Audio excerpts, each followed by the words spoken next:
ಎಲ್ಲರಿಗೂ ನಮಸ್ಕಾರ ರೀ. ಹೆಂಗದಿರಿ? ನಾನು ಶ್ವೇತಾ. ಜಗತ್ನ್ಯಾಗ ನಡೆದಿರೋ ಸುದ್ದಿ ನಮ್ಮ ಉತ್ತರ ಕರ್ನಾಟಕ ಭಾಷೆದಾಗ ಹೇಳಕ್ ಬಂದೀನಿ.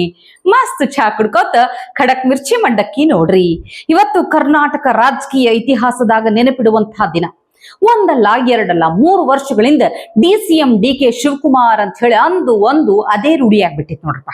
ಇನ್ ಮೇಲೆ ಇದು ನಡೆಯೋದಿಲ್ಲ. ಸನ್ಮಾನ್ಯ ಮುಖ್ಯಮಂತ್ರಿಗಳಾದ ಶ್ರೀಯುತ DK ಶಿವಕುಮಾರ್ ಅಂತ ಕರೆಯುವುದನ್ನ ರೂಢಿ ಮಾಡ್ಕೋಬೇಕು. ನನಗಷ್ಟೇ ಅಲ್ರಿ, ಖುದ್ದು DKಶಿ ಸಾಹೇಬ್ರಿಗೆ CM ಆಗುವ ಕನಸು ನನಸಾಗ್ತೈತಿ ಅನ್ನೋ ಭರವಸೆನೇ ಉಳಿದಿರ್ಲಿಲ್ಲ. ಕಾದು CM ಆಗೋ ಆಸೆಗೆ ತಣ್ಣೀರೆರ್ಚಿ ಬಿಟ್ಬಿಟ್ಟಿದ್ರು. ಇಷ್ಟು ದಿನ ಅಂದುಕೊಂಡಂಗೆಲ್ಲ ರಾಜಕೀಯ ಸಾಗದೋ ಗೆಳೆಯ, ಹೈಕಮಾಂಡ್ ಆಟ ಅಂತ ಅನ್ಕೊಂಡು ಸುಮ್ಮನಾಗ್ಬಿಟ್ಟಿದ್ರು. ಆದ್ರೆ ಇವತ್ತು ಆ ಅಮೃತ ಘಳಿಗೆ ಬಂದೇ ಬಿಡ್ತು.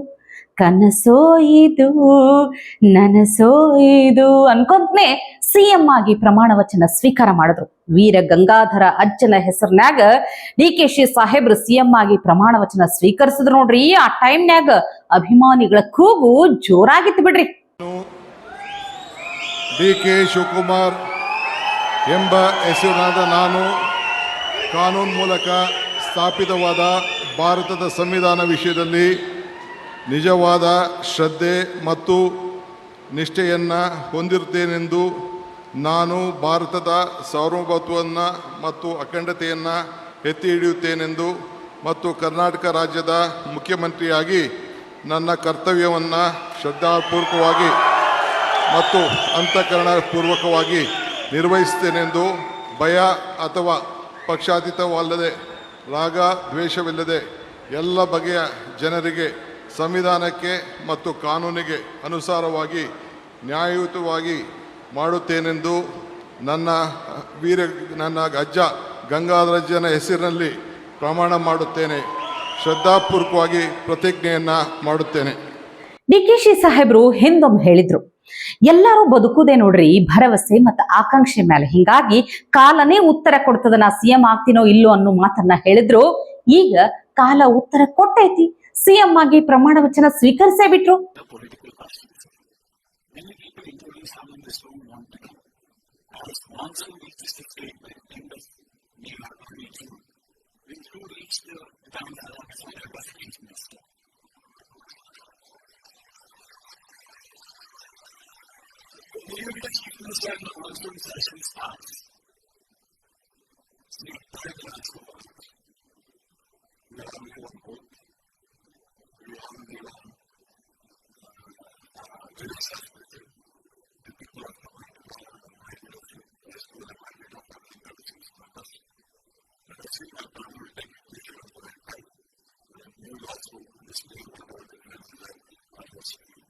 ಆದ್ರೆ ಈ ಪ್ರಮಾಣ ವಚನ ಸ್ವೀಕರಿಸೋದಕ್ಕಿಂತ ಮೊದಲು ಬಿಜೆಪಿಯ ಹಿರಿಯ ನಾಯಕ BS ಯಡಿಯೂರಪ್ಪನವರನ್ನಾಗಿರಬಹುದು, ಸ್ವಾಮೀಜಿಗಳನ್ನಾಗಿರಬಹುದು, ಮಾಜಿ ಪ್ರಧಾನಿ HD ದೇವೇಗೌಡರನ್ನಾಗಿರಬಹುದು, ಎಲ್ಲರನ್ನು ಬಹಳ ಆತ್ಮೀಯತೆಯಿಂದ ಭೇಟಿಯಾಗಿ ಅವರ ಆಶೀರ್ವಾದ ಪಡ್ಕೊಂಡ್ರು. ಎಲ್ಲರೂ ಶುಭ ಹಾರೈಸಿದ್ರು.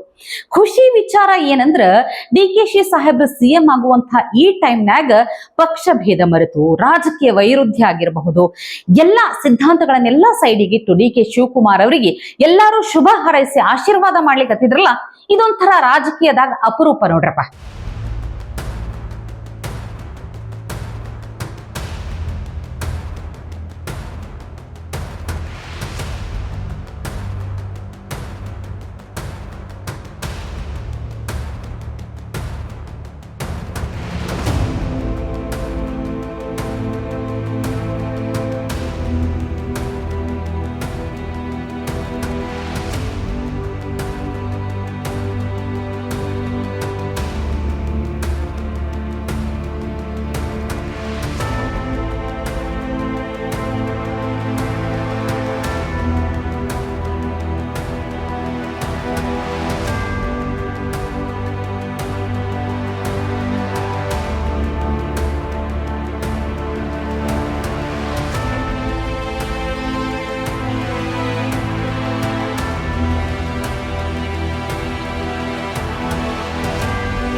ಹಿಂಗೆ ಅಂದಂಗ ಡಾಕ್ಟರ್ ಜಿ ಪರಮೇಶ್ವರ್ ಅವರು ಇನ್ ಮ್ಯಾಲ ಗೊತ್ತಿಲ್ಲ ಅಂತ ಅನ್ನೋ ಹಂಗೆ ಇಲ್ರಪ್ಪ. ಅವ್ರೀಗ ಉಪಮುಖ್ಯಮಂತ್ರಿ, DCM, DGP ಅಂತ ಹೇಳಿ ಶಾರ್ಟ್ ಅಂಡ್ ಸ್ವೀಟ್ ಆಗಿ ಕರೆಯೋಣ. ಏನಂತೀರಪ್ಪ?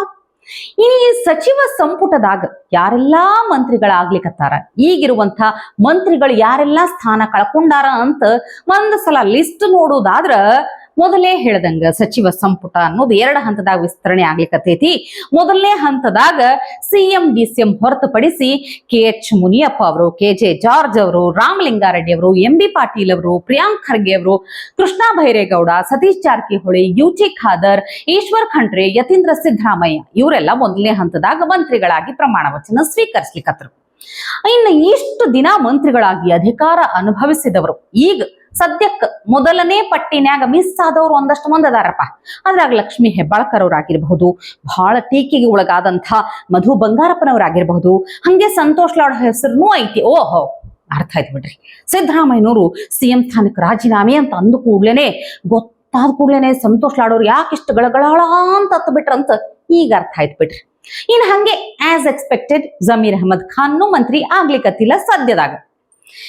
ಇನ್ನ DKC ಸಾಹೇಬ್ರ CM ಆಗ್ತಿರೋ ಖುಷಿದಾಗ, ಸಂಭ್ರಮದಾಗ ಅಭಿಮಾನಿಗಳು ದಾರಿಯುದ್ದಕ್ಕೂ DKC ಅವರ ಫೋಟೋ ಹಾಕಿ ಶುಭಾಶಯಗಳನ್ನ ತಿಳಿಸಿ ರೋಡ್ ತುಂಬಾ ಫ್ಲೆಕ್ಸ್ ಬ್ಯಾನರ್ ಗಳನ್ನ ಹಾಕ್ಸಿದ್ರು ನೋಡ್ರಿ.